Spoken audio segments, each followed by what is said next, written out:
There's nothing that will change anything now. We should get moving. We can't lose! We're not supposed to lose! The others are here. We're going to be okay.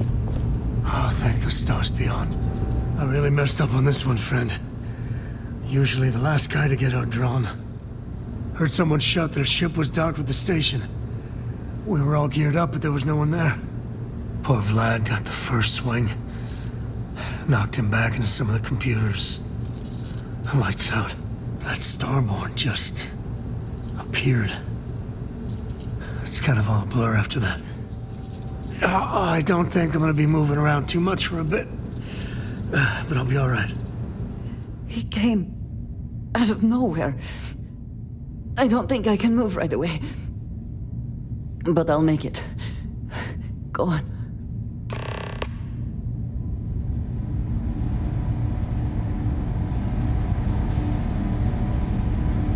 Vladimir! Oh, thank goodness! Where's Sarah? She's gone. We need to talk locks and bolts. Lodge and the Eye are not secure. The Hunter, he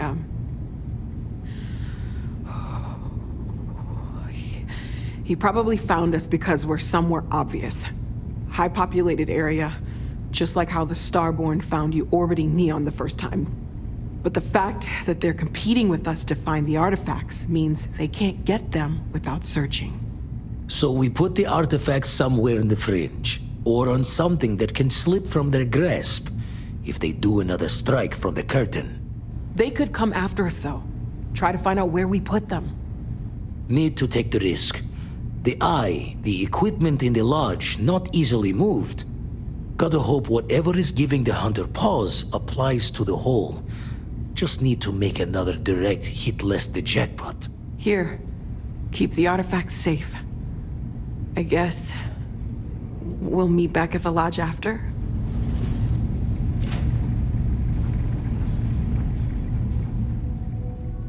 The bond we have between us feels unbreakable.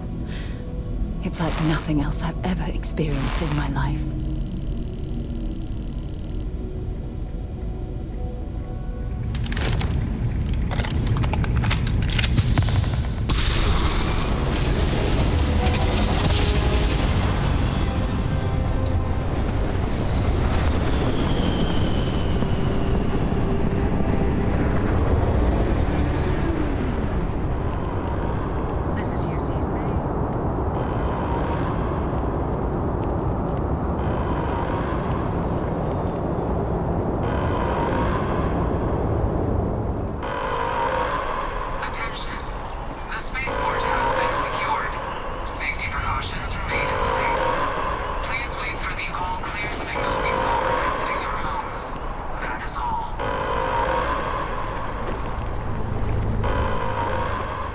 Guess it was too much to hope we'd all make it.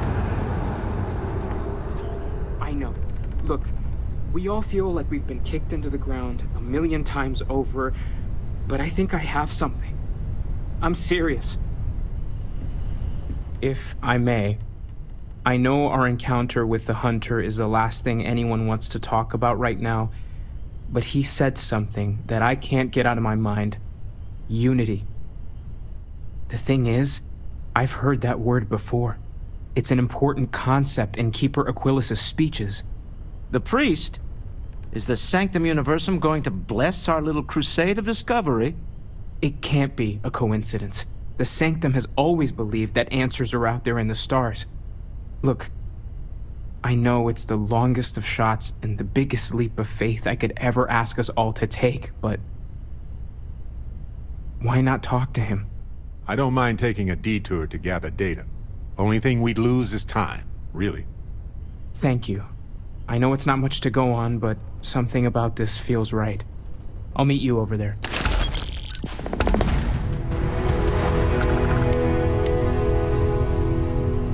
We can pay to fix the damages. Some things are irreplaceable. Keeper Aquilus, can we have a moment? Oh, Mateo. It's been too long. How are your parents? Your mother still struggling with that azalea garden? No, she figured that out a while ago. Had to adjust the pH levels in the soil.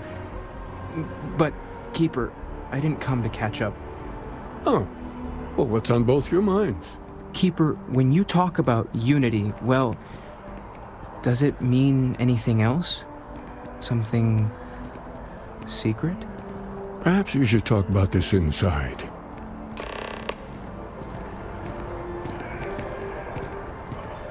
We've lost people, Keeper. Oh, I'm so sorry to hear that. And these Starborn, I take it they're different from the people of the settled systems?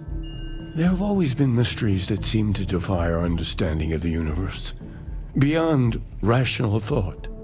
We enter life as an act of someone else's faith in us.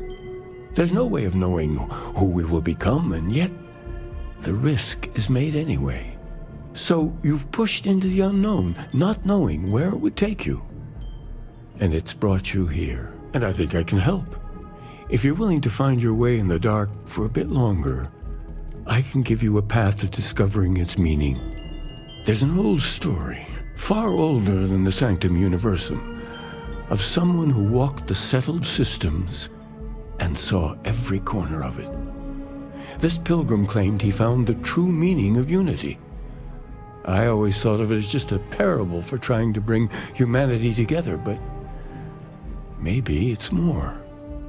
In my story, the pilgrim met the founders of the House of Enlightenment and the enigmatic cult of the Varun, and he gave them each a part of the truth.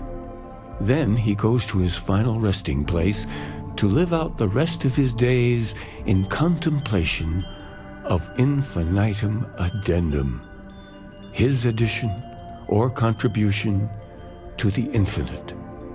But what if the story isn't a metaphor, but a code, a way of finding the pilgrim again, or at least his grave? Something must be there.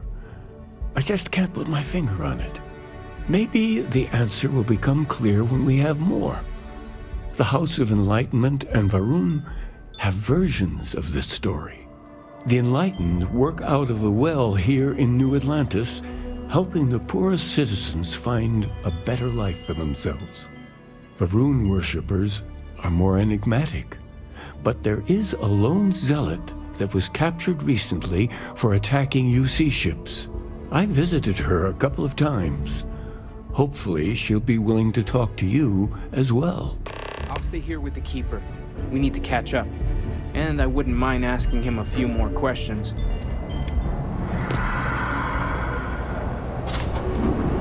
If it's about the financial or food assistance programs, we are backlogged. Don't worry, we're doing everything we can. Oh, we're not. Sorry. Can I help you? The Unity Pilgrim in particular, if that rings any bells. Listen, I've talked about this with him a ton of times, and there's no record of a Unity Pilgrim. But since you both insist, our early records are mostly administrative. Humanitarian projects, group counseling notes, charity expenditures. But there is a series of exchanges the founding members recorded in a lot of detail. It's the closest thing I have to what Aquilus is describing. A man walks into the first House of Enlightenment. The founding members just call him the Drifter. So they think he's a charity case at first, but no, the Drifter asks them a bunch of questions. If your philosophy is built on an individual's own morality, what about the second person? That second person might disagree. Isn't the problem of two what you're really looking for? And the founders respond, each individual must understand how the second person lifts them up. All of human effort is a story of cooperation pushing us forward. And it kind of goes on like that. He comes back every week for a year. Same conversation every time. Second person this, the problem of two that. Honestly, I think the founding members made it all up.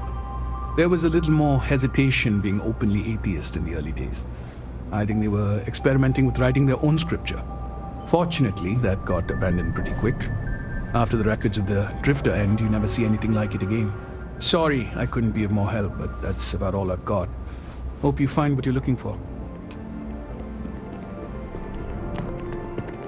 You know, I went to chef school. This ain't exactly where I saw myself. Kill for a cup of coffee right about now. A visitor?